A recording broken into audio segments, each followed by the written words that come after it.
Bibi, sa taglay niyang kulit, tsak ika'y mapapaibig. Ang bibi mo at ang bibi ko. I love you! Love you, pare. Bibo! Bibo!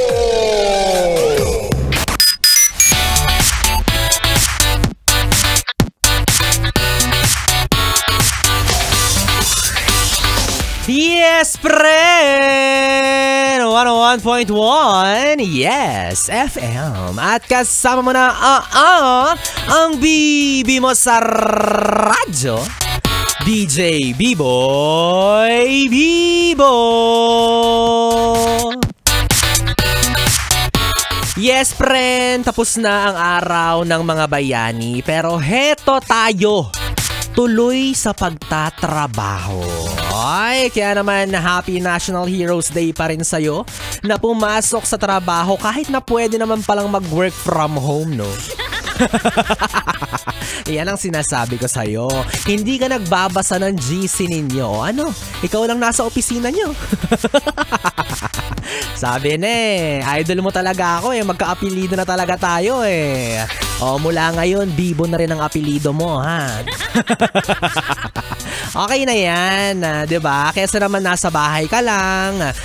'Di ba mas mararamdaman mo lang ang lamig ng pag-iisa at pangungulila. Eto naman kasing si Enteng.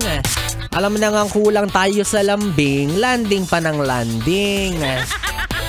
Pero mga yes friend ha, mag-iingat po tayong lahat, especially yung mga nagtatrabaho sa labas, mga drivers, mga vendors, riders, madulas po ang kalsada. Mag-ingat po tayo sa pagmamaneho, isipin ninyo, may naghihintay po sa inyong tahanan, ng inyong mga pamilya. At syempre, ang iyong asawa na miss ka na ginaw na daw siya, umuwi ka na. Para rin sa mga lugar na bahain. Yan, yung mga konting ulan, talaga namang may instant resort. Bagamat medyo tumila na po ang ulan sa mga oras na to, kailangan pa rin po nating maging alerto, no? Umantabay po tayo sa mga anunsyo ng ating mga lokal na pamahalaan.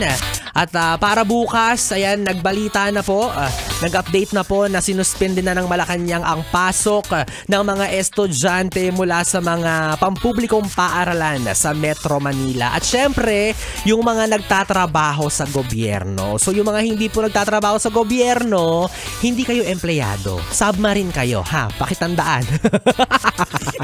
Kaisa nyo si B-Boy Bibo sa pagpasok sa trabaho, umulan, bumagyo. Diba? Tapos kapag ganitong maulan-ulan, diba?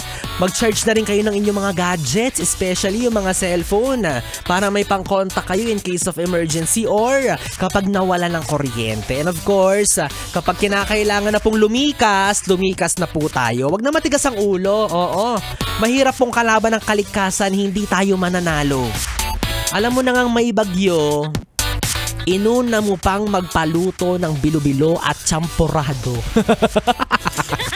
Diba sa ibang bansa kapag sinabing merong typhoon o kaya bagyo, ang sasabihin nila, oh my God, let's evacuate. Samantalang dito sa Pilipinas kapag ganitong may bagyo, ang sinasabi ng mga magulang, anak, bili ka nga doon ng kalahating kilong malagkit tapos cocoa powder. Magsasampurado tayo. Diba? Kaya kapag ganyan alam nyo nang kailangan lumikas na po tayo. At kapag lilikas kayo, wag nyo namang kalimutan na isama yung mga alaga ninyo. Diba? Tara maglimas na ng baha sa bahay, sabi ni nanay. Sabi ni Kiayo. Kaya ang swerte-swerte ng mga bahay na may second floor, third floor. At kapag wala kayong ganyan na ibang palapag, 'di ba, ng bahay, mas mainam nga talaga na lumikas na kayo. At ito nga, isama ninyo yung mga alaga ninyo, yung mga pets ninyo.